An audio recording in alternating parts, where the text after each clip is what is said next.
10% দেন রাজনীতি করার জন্য, আমাদের কাছে দেন, আমি জিম্মেদারি নিব।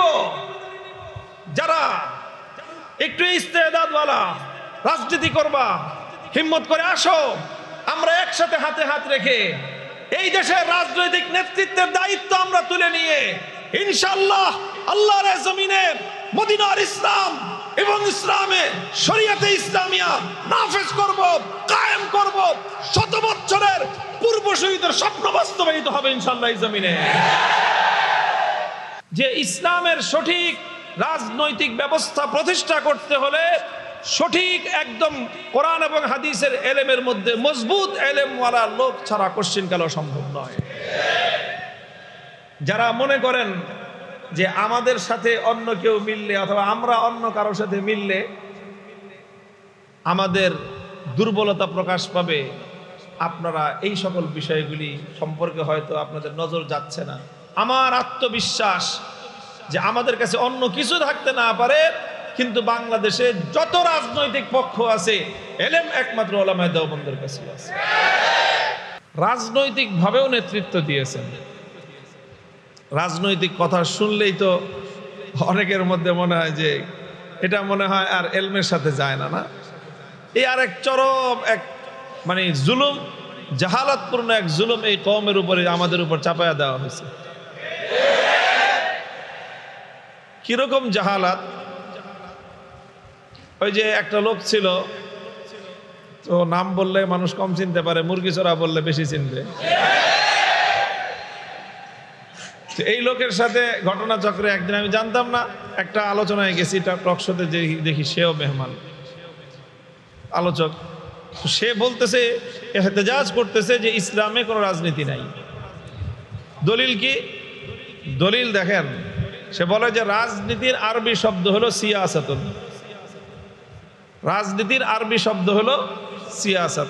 কোরআনে কারিমের কোথাও সিয়াসাত শব্দ নাই, এই জন্য ইসলামে রাজনীতি নাই। তো যাই হোক, মানে ধোঁকা কতভাবে মানুষ খায় আর দেয়। আমি সেখানে একরকম জবাব দিয়েছি। এখান থেকে বলতে চাই হলো যে এই যে একটা কথা যে ইসলামে রাজনীতি নাই, ইসলামে রাজনীতি আছে না নাই? এই লোকের উচ্চারিত শব্দ থেকেই আমি ইস্তেদলাল বের করতেছি যে সিয়াসাতুন শব্দ, এটা তো আমাদের মাদ্রাসা মহলে তো বহু পরিচিত, বহুল পরিচিত শব্দ। সিয়াসাত শব্দের অর্থ কি? এত ছাত্র জোরে বলো, সিয়াসাত মানে কি? রাজনীতি। সিয়াসাত মানে হলো রাজনীতি। তাহলে এই যে সিয়াসাত শব্দ থেকেই ফেল হলো সাসা, ইয়াসুসু সিয়াসাতান, এটা বাবে নাসারার মাসদার। সাসা ইয়াসুসু সিয়াসাতুন থেকেই ওয়াহিদ মুআন্নাসের সিগা হলো তাসুসু মুজারের সিগা। তো কানাত বনু ইসরাঈল তাসুসুহুমুল আম্বিয়া, এটা বুখারীর হাদিস। তাহলে তো সিয়াসাতুন শব্দ থেকেই আসলো যে নবী আম্বিয়ায়ে কেরামগণ তারা সিয়াসত করতেন। আম্বিয়ায়ে কেরাম কি করতেন? সিয়াসত করতেন। তাসুসুহুমুল আম্বিয়া, বনি ইসরাইলের রাজনৈতিক নেতৃত্ব দিতেন নবীগণ। অর্থাৎ একই সাথে নবীগণ যুগপৎভাবে ধর্মীয় নেতৃত্বও দিতেন, রাজনৈতিক নেতৃত্বটাও নবীগণ দিতেন। কুল্লামা হালাকা নবিয়্যুন খালাফাহু নবিয়্যুন, এক নবী দুনিয়া থেকে চলে যাওয়ার সাথে সাথে আল্লাহর পক্ষ থেকে পরবর্তী নবী সিলেকশন হয়ে যেত, এবং পরবর্তী নবী এসে তিনি সঙ্গে সঙ্গে আগের নবীর দোনোটা দায়িত্ব নিজের কাঁধে তুলে নিতেন।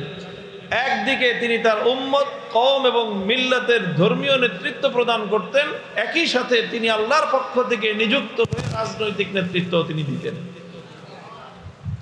এই সিলসিলা চলতে চলতে আমাদের নবী পর্যন্ত এই সিলসিলাই চলেছে। এই জন্য আল্লাহ নবী বলেন যে আগে থেকে হাজার হাজার বছর ধরে চলে আসা রাজনৈতিক নেতৃত্বটা কোনো ইলেকশনের মাধ্যমে হতো না, বরং আল্লাহর পক্ষ থেকে সিলেকশনের মাধ্যমে হতো।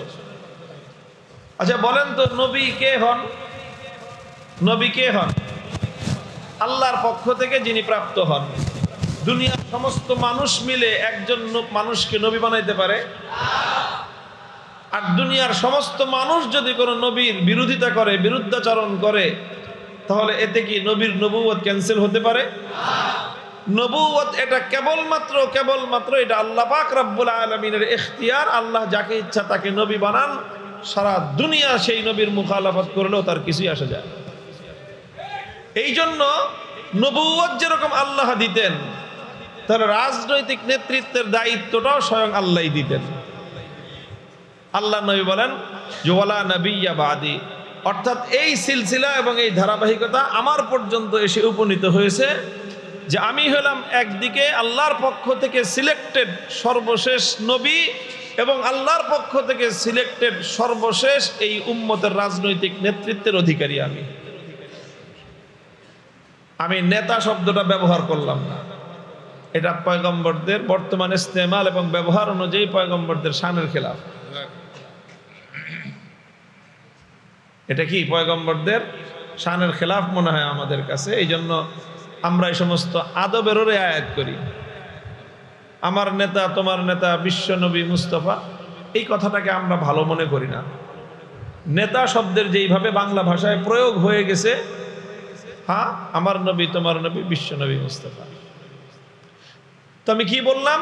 সর্বশেষ রাজনৈতিক নেতৃত্বের অধিকারী মুহাম্মদুর রাসূলুল্লাহ সাল্লাল্লাহু আলাইহি ওয়াসাল্লাম আল্লাহর পক্ষ থেকে সিলেক্টেড। তাহলে নবী যেহেতু সর্বশেষ, তারপরে আর কোন নবী আসবেন না আখেরি নবীর পরে, তাহলে নবীজি তিরোধানের পর আখেরি নবীর ইন্তেকালের মাধ্যমে উম্মতের মধ্যে দুইটা শূন্যতার সৃষ্টি হচ্ছে। কয়টা? দুইটা খালা, দুইটা শূন্যতার সৃষ্টি হচ্ছে।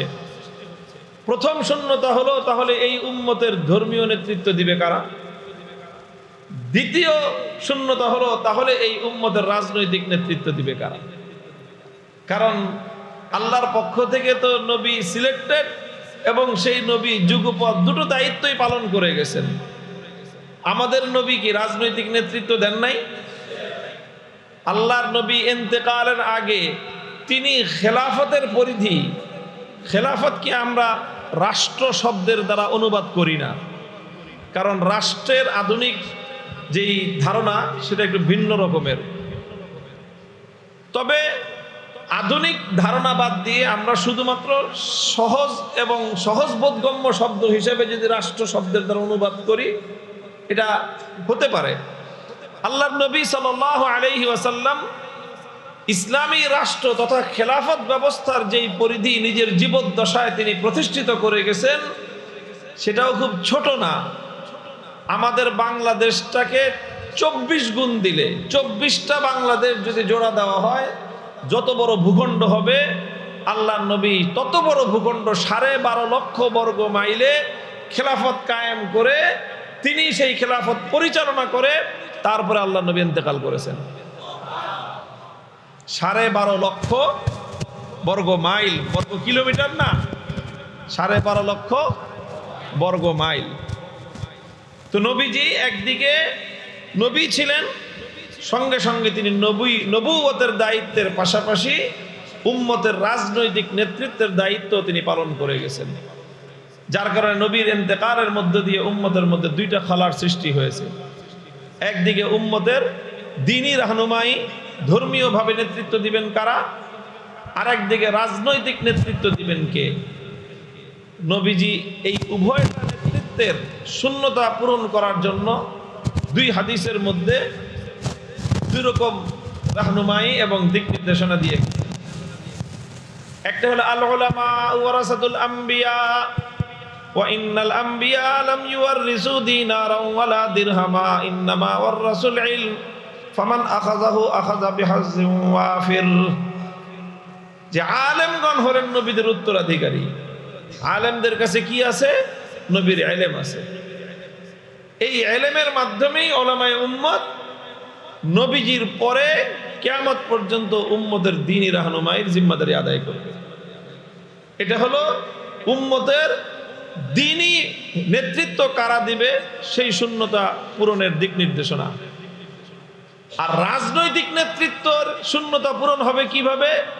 নবীজি সেটাও বলে গিয়েছেন, ওয়াসায়াকুনু খুলাফাউ ফাতাকসুরু, আমার পরে উম্মতের রাজনৈতিক নেতৃত্ব চলবে খেলাফতের মাধ্যমে, খেলাফতের মাধ্যমে। এবং সেই খলিফা যারা হবেন তারা অনেক হবেন, ফাতাকসুরু, অনেক খলিফা হবে কিয়ামত পর্যন্ত এই উম্মতের মধ্য থেকে, যারা উম্মতের রাজনৈতিক নেতৃত্বের ধারক হবেন। সেই খেলাফত সংখ্যা কত হবে, কত খলিফা হবেন, এটার স্পষ্ট বর্ণনা নাই। তবে এই খেলাফতের ধারাবাহিকতা আল্লাহর নবীর যুগ থেকে কিয়ামত পর্যন্ত চলবে, এটার বিভিন্ন বিবরণ পাওয়া যায়। যদিও সেটা একেবারে অব্যাহতভাবে না চললেও, মধ্যখান দিয়ে কাটা হলেও একেবারে সম্পূর্ণ খেলাফতের নেতৃত্ব হবে না। যতবার বিলুপ্ত করার চেষ্টা করবে, আবার ফিরে ফিরে উম্মতের মধ্যে খেলাফত আসবে এবং চূড়ান্ত এই বিশ্বব্যাপী ইসলামের বিজয় খেলাফতের হাত ধরেই হবে ইনশাআল্লাহ। এটাকে রুখতে কেউ পারবে না, এটাকে কেউ রুখতে পারবে না। হ্যাঁ, খেলাফতের মধ্যে ছন্দপতন হতে পারে, খেলাফতকে তারা মধ্যখান দিয়ে ধ্বংস করার চেষ্টা করতে পারে। যতবার তারা ধ্বংস করার চেষ্টা করবে ইনশাআল্লাহ আল্লাহর নবীর রেখে যাওয়া এই আমানত, হাজার হাজার পয়গম্বরের এই নেতৃত্বের আমানত, উম্মতের এই খেলাফতের এই আমানত আবার মাথাচাড়া দিয়ে উঠবে। আবার সারা দুনিয়া থেকে সকল জাহিলিয়াতের অন্ধকারকে দূর করে ইসলামের হেলালি নিশান নিয়ে আবার পৃথিবীতে খেলাফত মাথাচাড়া দিয়ে উঠবে ইনশাআল্লাহ। এটা হবে। তবে এই খেলাফতের নেতৃত্বটা উম্মতের মধ্যে কিভাবে পালিত হবে, খলিফা কে হবেন, কিভাবে হবেন, এটা অনেক বড় একটা অধ্যায় আলোচনার। আমি মৌলিক অত লম্বা আলোচনায় যাব না, একটা কথা শুধু বলবো এখান থেকে। সেটা হলো নবী আকরাম সাল্লাল্লাহু আলাইহি ওয়াসাল্লাম দ্বীনের অন্য সব কিছুর পাশাপাশি খেলাফতের কোয়ালিটি, খলিফার মানদণ্ড হিসেবে, সর্বোচ্চ মানদণ্ড হিসেবে আল্লাহর নবী খেলাফতের রাশেদাকে উম্মতের সামনে মডেল হিসেবে রেখে গেছেন। খেলাফত কিভাবে হবে, খলিফা কিভাবে নির্বাচিত হবে, কে খলিফা হবে, খলিফার কেমন যোগ্যতা থাকতে হবে, এটার জন্য সর্বোচ্চ মডেল হলো খেলাফতের রাশেদা। আলাইকুম বিসুন্নতি ওয়া সুন্নাতিল খুলাফাইর রাশিদিন আল মাহদিয়্যিন তামাসসাকু বিহা ওয়া আদ্দু আলাইহা বিন নওয়াজিজ। খোলাফায়ে রাশিদিনের আদর্শ ইসলামের অন্যতম বুনিয়াদি মেয়ার, ইসলামের অন্যতম বুনিয়াদি দলিল। এটা খোলাফায়ে রাশিদার যে কোনো কাজ, যে কোনো আমল উম্মতের জন্য এটা হুজ্জত এবং দলিল। ঠিক তদ্রূপ খেলাফতে রাশেদার চার খলিফা উম্মতের সর্বসম্মত ভিত্তিতে, সর্বসম্মত ঐক্যমতের ভিত্তিতে চার খলিফা উম্মতের খোলাফায়ে রাশিদিন।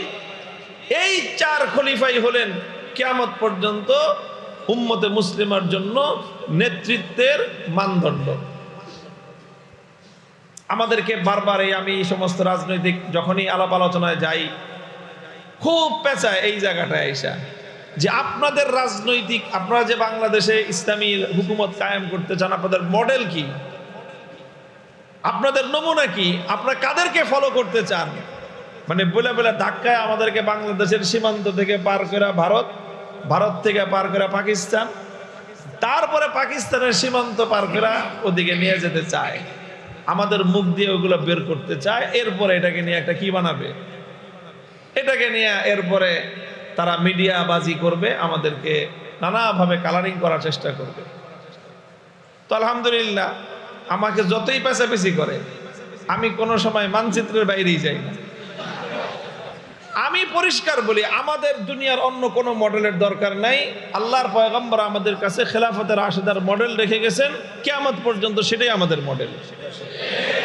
আমরা মনে করি যারা খেলাফতের রাশেদার সাথে যতটুকু যেই শাসন মিলবে, সেই শাসন ততটুকু সফল, সেটা ততটুকু গ্রহণযোগ্য।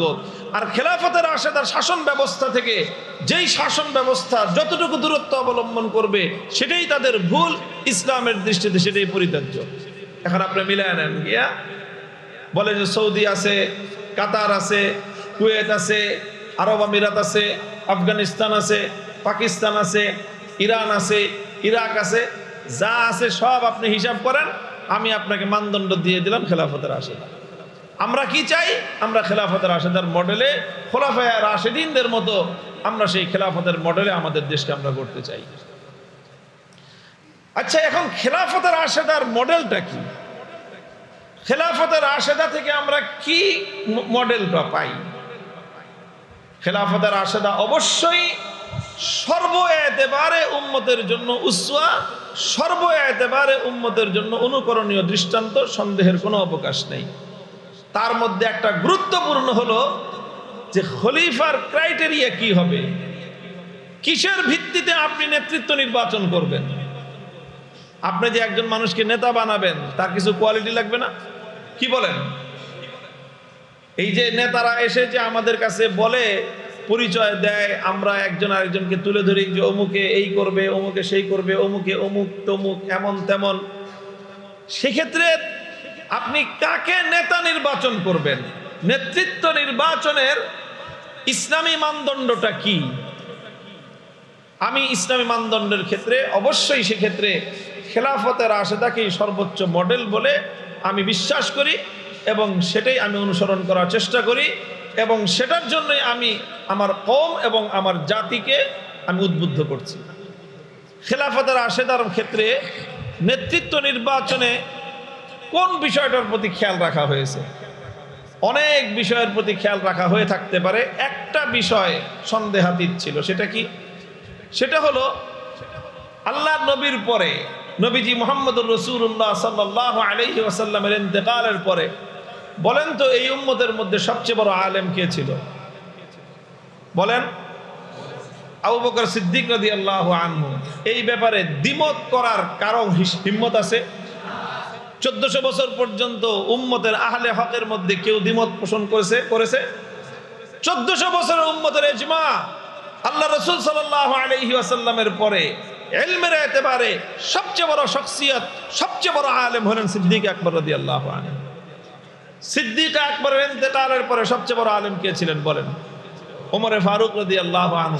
এটাও মুজমা আলাইহি, এটাও মুত্তাফাক আলাইহি, ঐক্যমতের সিদ্ধান্ত। 1400 বছর পর্যন্ত এর মধ্যে কোনো হকপন্থী আলেমের দ্বিমত নেই।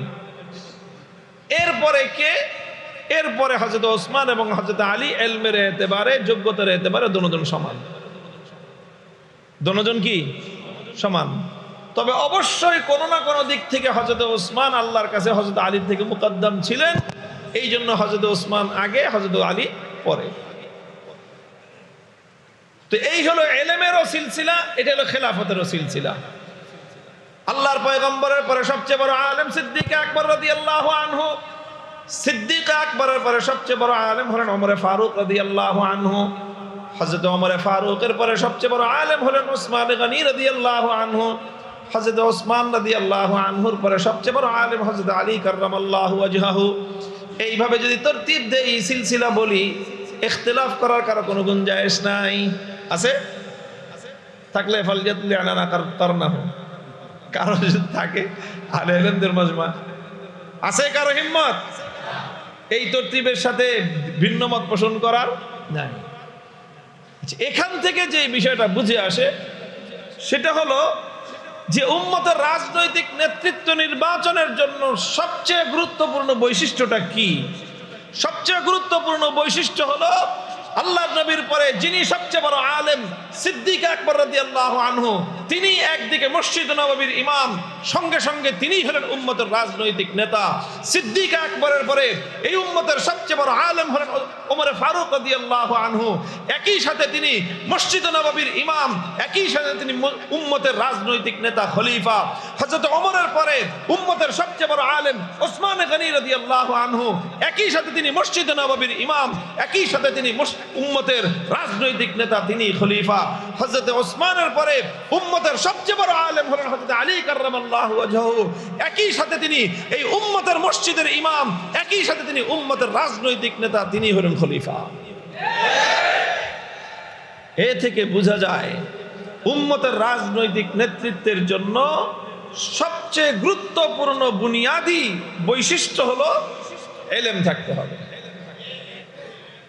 খেলাফতে রাশেদার মেয়ার এবং মানদণ্ড অনুযায়ী এলেম থাকতে হবে রাজনৈতিক নেতৃত্বের জন্য। এখন রাজনৈতিক নেতৃত্বের জন্য কি কি ধরনের এলেম থাকতে হবে সেটা অনেক লম্বা আলোচনার বিষয়, কিন্তু বুনিয়াদি দুইটা বিষয়ের মধ্যে তো কোনো দ্বিমত করার অবকাশ নেই। এক নম্বর হলো কোরআন এবং হাদিসের একেবারে পিওর গভীর এলেম থাকতে হবে। সঙ্গে সঙ্গে কোরআন এবং হাদিসের মাধ্যমে যেই সমাজে যেই যুগে সে নেতৃত্ব দিবে সেই সমাজ এবং সেই যুগটা সম্পর্কে তার সম্যক অবগত থাকতে হবে। এই দুইটা জিনিস বিভিন্ন কারাইন এবং অন্যান্য অনেক আলোচনার মাধ্যমে এই দুইটা বিষয় নিশ্চিত। প্রথম বৈশিষ্ট্য কি বললাম? কোরআন এবং হাদিসের গভীর এলেম থাকতে হবে। গভীর এলেম থাকতে হবে যাতে অন্তত সেই সময়ে তাকে অন্যতম শীর্ষ আলেমে দ্বীনদের কাতারে তাকে শুমার করা যায়। তাকে যেন 1000 ওলামায়ে কেরামের মজমার মধ্যে মজলিসের মধ্যে বসায়া দিলে সে যেন 1000 ওলামায়ে কেরামের মজলিসের মধ্যে ইলমি কোনো আলোচনা করলে 1000 আলেম যেন তার একেবারে কোনো বাইয়িন এবং একেবারে ফাহেশ কোনো ভুল যেন তাদের সামনে প্রমাণিত না হয়। এই পরিমাণ কোরআন এবং হাদিসের এলেম ইসলামের নেতৃত্বের যে মানদণ্ড তার জন্য জরুরি। দ্বিতীয় হলো এটাও জরুরি, মাল্লাম ইয়ারিফ আহলা জামানিহি ফাহুয়া জাহিলুন। আমাদের ফুকাহায়ে কেরামের যে মেয়ার সেই মানদণ্ডের ভিত্তিতে এটাও বলা যায় যে পাশাপাশি সমাজ সভ্যতা রাষ্ট্র এবং বিশ্ব ব্যবস্থা সম্পর্কে মোটামুটি একটা জ্ঞান তার থাকতে হবে।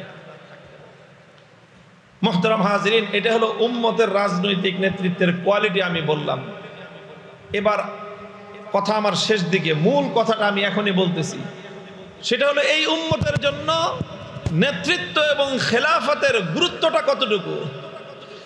এই উম্মতের জন্য খেলাফত এবং নেতৃত্বের গুরুত্বটা ঠিক ওরকম একটা মেষপালের জন্য একটা রাখালের যেরকম গুরুত্ব।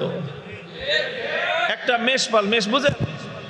আরে কয় মহিষরে কয় না মিয়া, বাংলা ভাষা মহিষরে মেষ বলে না, মেষ বলা ছাগল রে। মেষ বলে কাকে? ছাগল রে।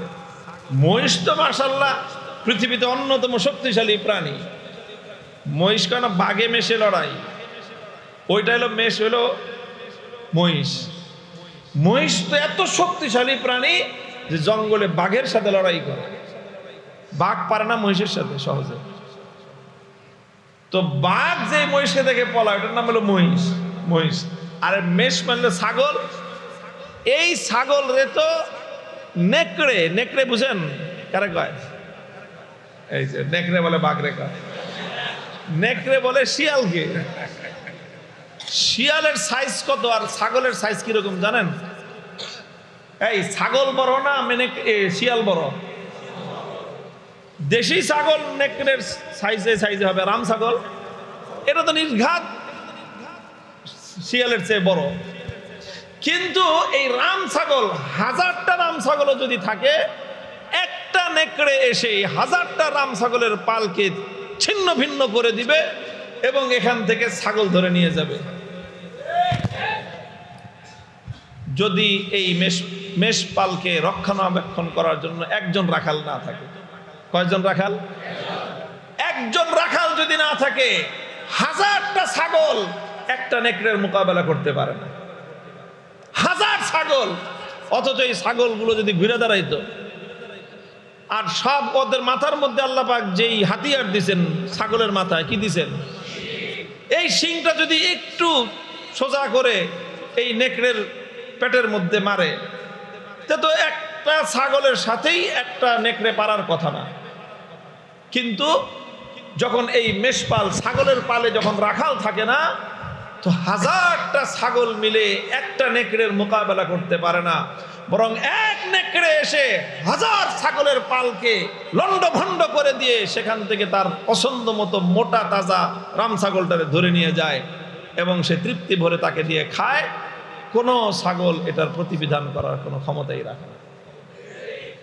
যেমনি ভাবে 1000 ছাগলের পাল থেকে 1000 ছাগলের পাল যেরকম নিজেদের অস্তিত্বকে একটা নেকড়ের আক্রমণ থেকে রক্ষা করার সামর্থ্য রাখে না, ঠিক এই উম্মতের সাধারণ উম্মত তারা নেতৃত্ববিহীন খেলাফতের নেতৃত্ববিহীন তারা মেষ এবং রাম ছাগলের মতো, ছাগলের পালের মতো তারা তাদের চেয়ে দুর্বল কাফের বেঈমানদের দ্বারা লণ্ডভণ্ড হয়ে যায়।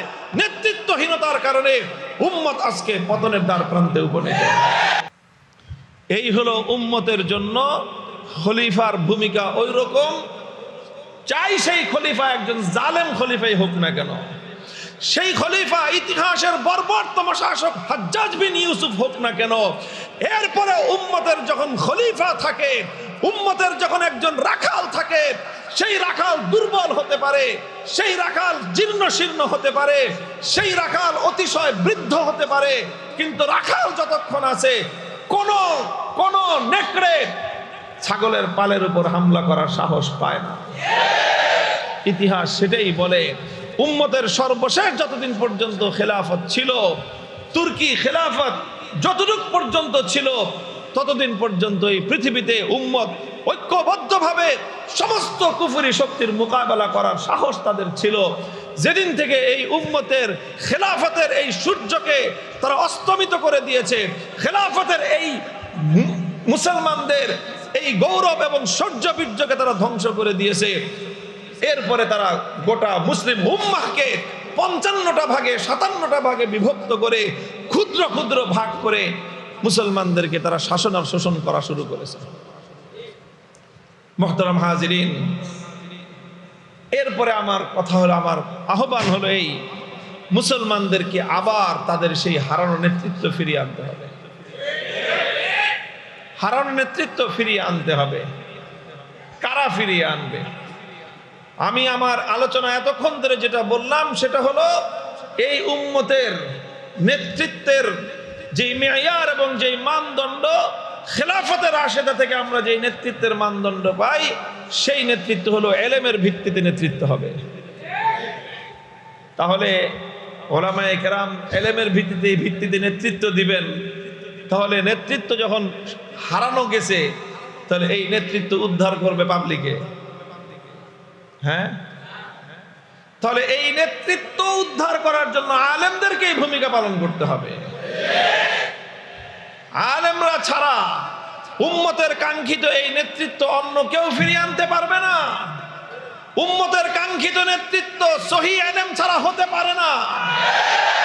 বড় সংগঠন হতে পারে, দুনিয়ার অনেক আসবাব জমা করতে পারে, দুনিয়ার বহু কিছুর দিক থেকে শক্তিমান হতে পারে, দুনিয়ার সকল দিক থেকে তারা সমৃদ্ধ হতে পারে। আল্লাহর কসম, এই উম্মতের মুক্তি আসবে যে নেতৃত্বের মাধ্যমে, সেই নেতৃত্ব এলেমের দিক থেকে অত্যন্ত গভীর এবং অত্যন্ত মজবুত শক্তিশালী হবে। এছাড়া উম্মতের মুক্তির কোনো পথ নাই। অনেকে হীনমন্যতায় ভুগে, অনেকে হীনমন্যতায় ভুগে। আলহামদুলিল্লাহ, আমার এই ব্যাপারে সরহে সদর আছে। অনেকে মনে করে আমরা অনেক দুর্বল, আমরা বিক্ষিপ্ত, আমাদের মধ্যে অনেক ইখতিলাফ। আমি সব দুর্বলতা মানি, কিন্তু এরপরেও বিশ্বাস করি আমি এই জমিনের মধ্যে গোটাই পাক ভারত উপমহাদেশে ওলামায়ে দেওবন্দ ছাড়া জামাতি ভাবে একটা মজবুত, একটা মুস্তাকিল জামাত হিসেবে আর কেউ কোন জামাত এইভাবে ইলমকে ধারণ করে নাই। এই জন্য এই ওলামায়ে উম্মত, ওলামায়ে দেওবন্দ ছাড়া, হ্যাঁ, এলেমের আরো কিছু মার্কাজ আছে, এলেমের আরো কিছু মার্কাজ আছে। এলেমের বাকি যত মার্কাজ, যারা যারা এলেমের চর্চা করে তারা আর কেউ সিয়াসত করে না। এটা জটিল একটা কথা। এটা আমি উদারতার ভিত্তিতেই বললাম। আমি অন্য যারা এলেমের চর্চা করে তাদের এলেমকে আমি কোনোভাবেই অসম্মান করলাম না। এলেমের চর্চা আরো বিভিন্ন মাকতাবায়ে ফিকির থেকে হয়, যাদের সাথে আমাদের বিভিন্ন ইখতিলাফাত আছে। তারাও কোরআন হাদিস সহ গভীর এলেমের চর্চা করে, আমি স্বীকার করি। তবে আমি যেটা বলি সেটা হলো, গভীর এলেমের চর্চা করে এইরকম সম্প্রদায় বা এরকম জামাত তারা আবার সিয়াসত করে, সিয়াসত করাটাকে তারা জরুরি মনে করে। আমাদের এই হিন্দ পাক বাররে সগীর এই উপমহাদেশের মধ্যে এই রকম জামাত একমাত্র ওলামায়ে দেওবন্দ। এইবার আপনারা এটাকে নিয়ে ওলামায়ে কেরাম যারা আছেন, তালাবা যারা আছো, তোমরা তাহকিক করে দেখো যে এলেমও আছে, সিয়াসতও আছে, ওলামায়ে দেওবন্দ ছাড়া অন্তত এই হিন্দু বাররে সগীর এই উপমহাদেশের মধ্যে আর কোনো জামাত পাবা না। তাহলে খোলাসা কি দাঁড়াইলো? তাহলে এই ওলামায়ে দেওবন্দকেই খোলাফায়ে রাশেদার সেই মেয়ারের ভিত্তিতে উম্মতের রাজনৈতিক নেতৃত্ব ফিরিয়ে আনতে হবে। এখন এটা কেমনে করব আমরা? এটা হলো আমার সর্বশেষ এই আলোচনার পরে একটা প্রস্তাবনা থাকে, যে দীর্ঘ আলোচনার পরে একটা প্রস্তাবনা থাকে না?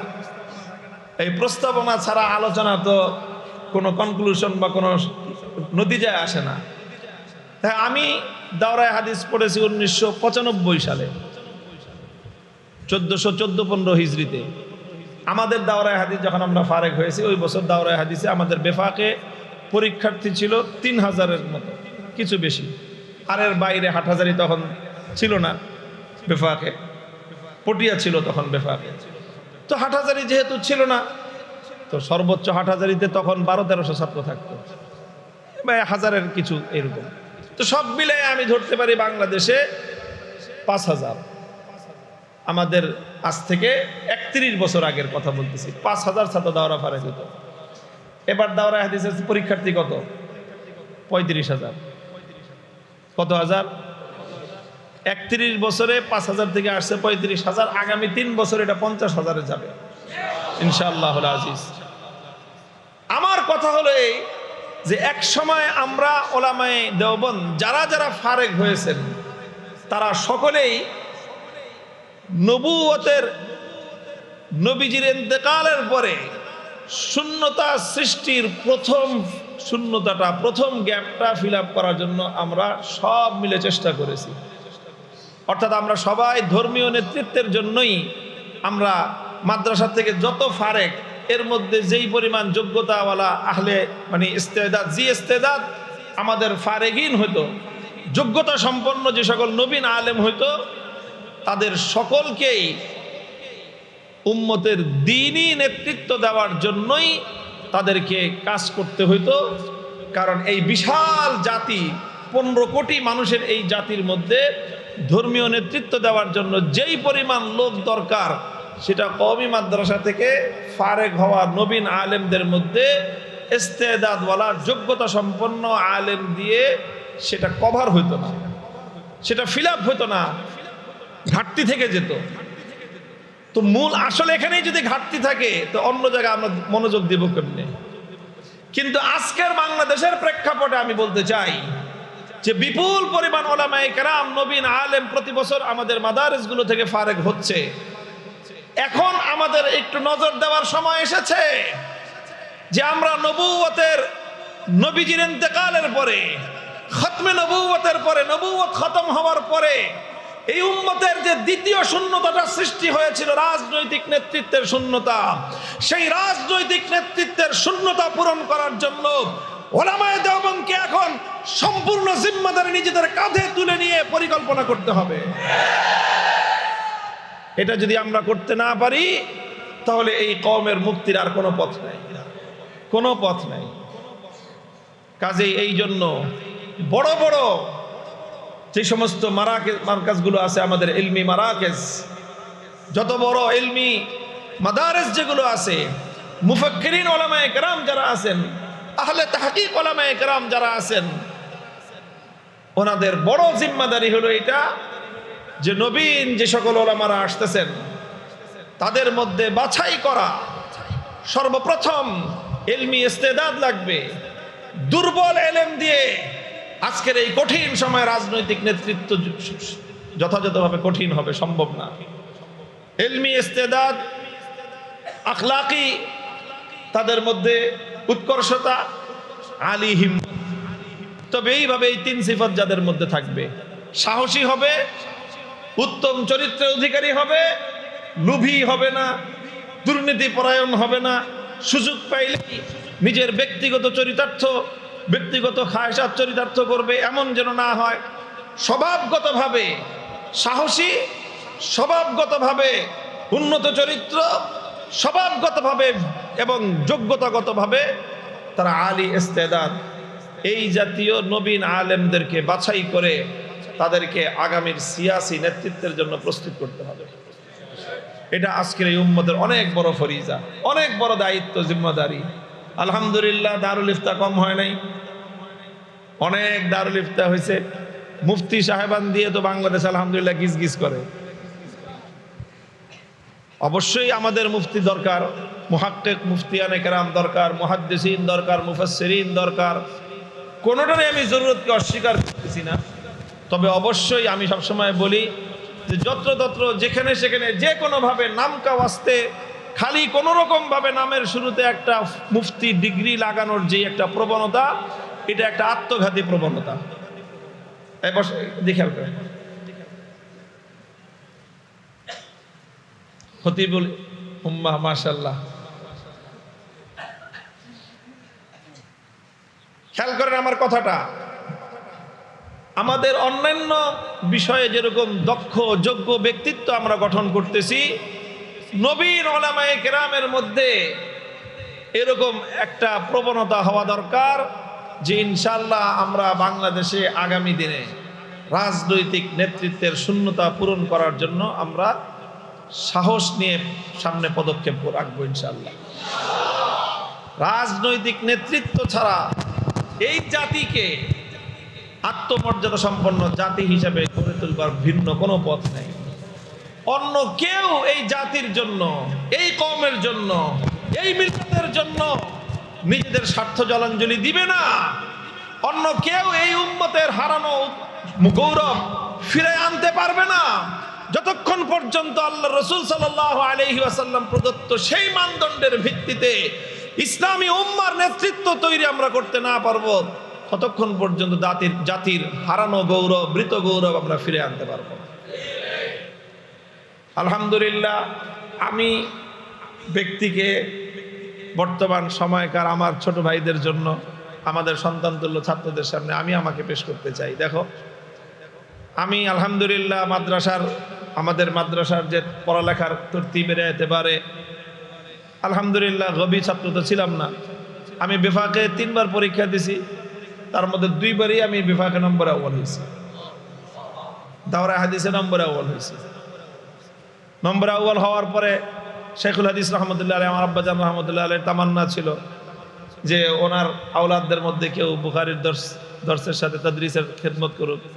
তো আমার পরের বছর থেকেই শেখ বুখারী শরীফের দর্সের খেদমতে বসায়া দিয়েছেন। এগুলোও করেছি, অন্যান্য কাজও করেছি, কিন্তু মুসালসালভাবে আমি রাজনীতি করে আসতেছি, মুসালসালভাবে রাজনীতি করে আসতেছি। রাজনীতিটা যতটা না তাত্ত্বিক, তার চেয়ে অনেক বেশি একটা প্র্যাকটিক্যাল সাবজেক্ট। এটাকে প্র্যাকটিস করতে হবে, এটাকে বাস্তব অনুশীলন করতে হবে। এটা আমি মনে করি আমাদের অনেকের মধ্যে এই ব্যাপারে খামখেয়ালি আছে। মনে করে রাজনীতি একটা জিনিস ফালতু লোকদের কাজ। এই ফালতু লোকদের কাজ মনে করে করে আজকে আমরা আমাদের রাজনৈতিক নেতৃত্বকে দুর্বল করে তুলেছি। ফালতু লোকের কাজ রাজনৈতিক নেতৃত্ব না। দুনিয়াতে সবচেয়ে তীক্ষ্ণ রূপ, এটার জন্য প্র্যাকটিক্যাল এলেমেরও দরকার। এটার সাথে মুমারাসাতের প্রয়োজন। বছরের পর বছর, যুগের পর যুগ মুমারাসাতের মাধ্যমে এই দক্ষতাটা অর্জন হয়, এরপরে একটা কাঙ্ক্ষিত মানের নেতৃত্ব তৈরি হয়। এটা এত সহজ না যত সহজ আর যত মাগনা আমরা মনে করতেছি। তো ইনশাআল্লাহ আমরা যে পারবো, ওলামায়ে উম্মত যে পারবেন, এটা তো আজকে সারা দুনিয়ার সামনে প্রমাণিত এক সত্য।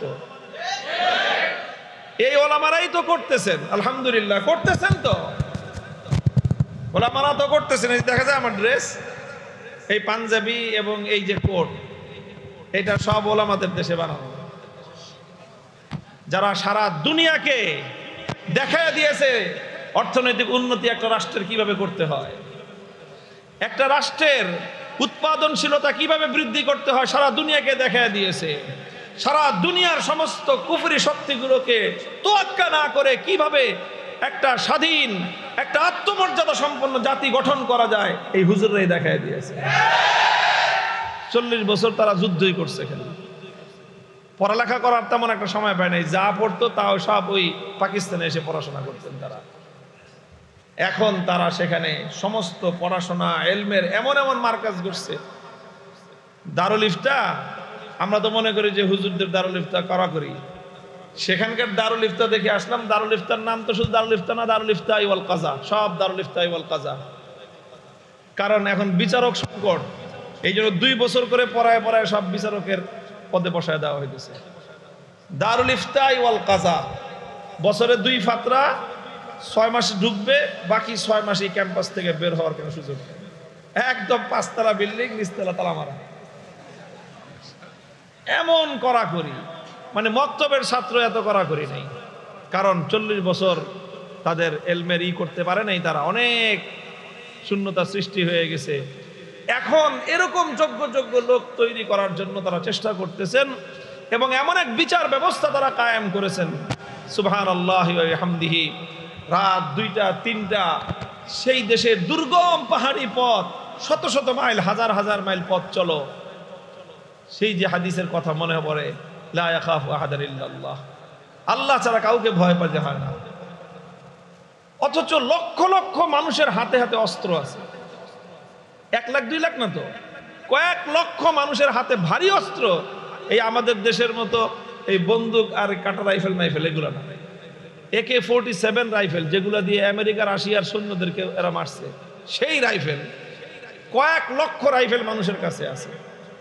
আমাদের বাংলাদেশে যদি এরকম মানুষের পাবলিকের হাতে এই অস্ত্র থাকতো, আমি বলি এই যে চরাঞ্চলে ওয়াজে গেলে, এই যে আমাদের বাংলাদেশে কিছু চর আছে না, নরসিংদী, ব্রাহ্মণবাড়িয়া, এই দিক দিয়ে প্রত্যেক বছর মারামারি লাগবে। রাইফেল মাইফেল তো নাই, টাটা দিয়ে মাইরা 2-4টা লাশ ফালায়। ওদের কাছে যদি রাইফেল থাকতো, চরের মানুষ খুঁজে পাওয়া যেত না। সেই দেশে পাহাড়ি দুর্গম পথ, মানুষের হাতে AK-40 রাইফেল, মানুষ চলতেছে। 4 বছরের মধ্যে এরকম একটা অন্যায় হত্যাকাণ্ডের ঘটনা ঘটেনি। কিরকম বিস্ময়কর নিরাপত্তা এবং শান্তির পরিস্থিতি তারা কায়েম করেছে, চিন্তা করা যায়। এটা মোল্লা ছাড়া কারো পক্ষে সম্ভব। এই জাতীয় ব্যবস্থাপনা প্রতিষ্ঠা করা একমাত্র উলামায়ে কেরামের পক্ষেই সম্ভব। প্রত্যেকটা মন্ত্রণালয়ের পূর্ণ মন্ত্রণালয়ের পরিপূর্ণ তাদের যে নীতিমালা, সম্পূর্ণ নীতিমালার উপর বই ছাপানো আছে এবং প্রত্যেকটা বইয়ের মধ্যে হাসিয়া আছে। হাসিয়া মতন 2 লাইন আর হাসিয়া হলো পুরা পৃষ্ঠা ব্যাপী। আমি নিজে, আমার কাছে আছে 2-3টা মন্ত্রণালয়। আরে ভাই, মতন এত কম, হাসিয়া তো বেশি কেন?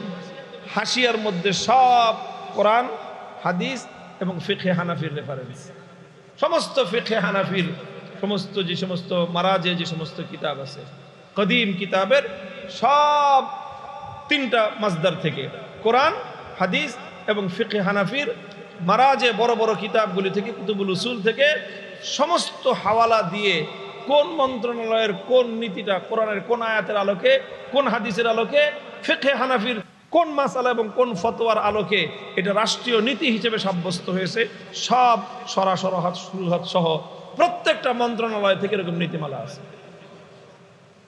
একেবারে বিতফসিল কোন একটা রাষ্ট্রীয় সিদ্ধান্ত ফিকহের তাহকিক ছাড়া হয় না।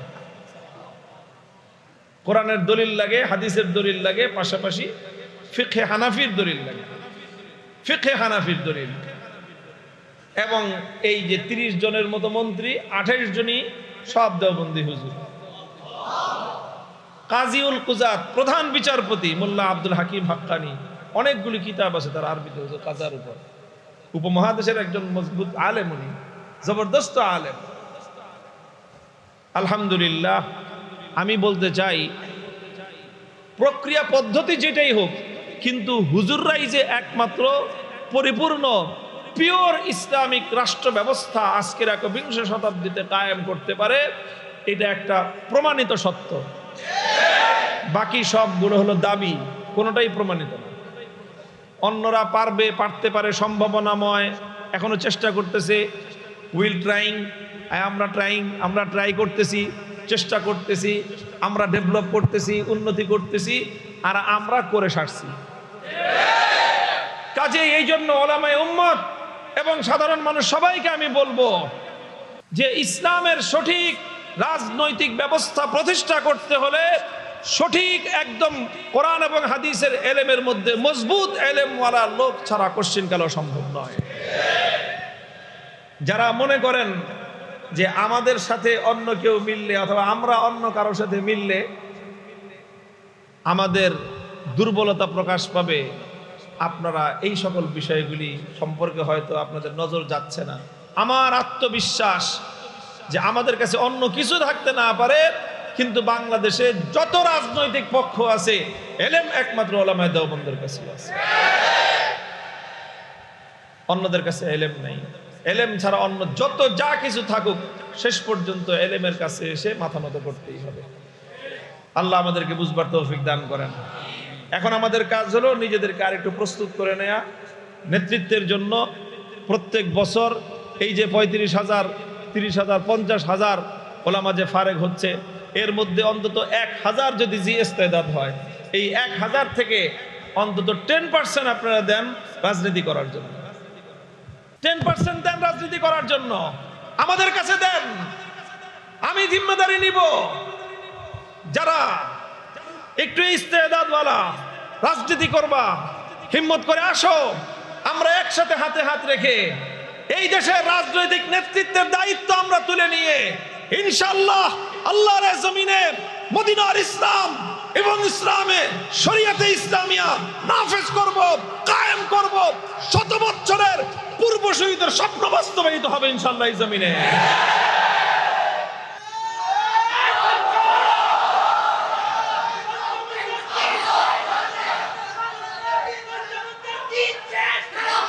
আল্লাহ পাক রব্বুল আলামিন আমাদেরকে তৌফিক দান করেন, আমরা যেন ঠিক এইভাবেই আসলে শুধু জজবার সাথে নয়, বরং ফিকিরের সাথে খুব গভীর বুর্দবারি সঞ্জিদগির সাথে আমাদেরকে উম্মতের এই মহান জিম্মাদারি আমাদেরকে কাঁধে তুলে নিতে হবে। আল্লাহ পাক এই উম্মতের এই জিম্মাদারি আদায় করার তৌফিক উলামায়ে উম্মতকে দান করেন। ওয়া আখিরু দাওয়ানা আলহামদুলিল্লাহি রাব্বিল আলামিন।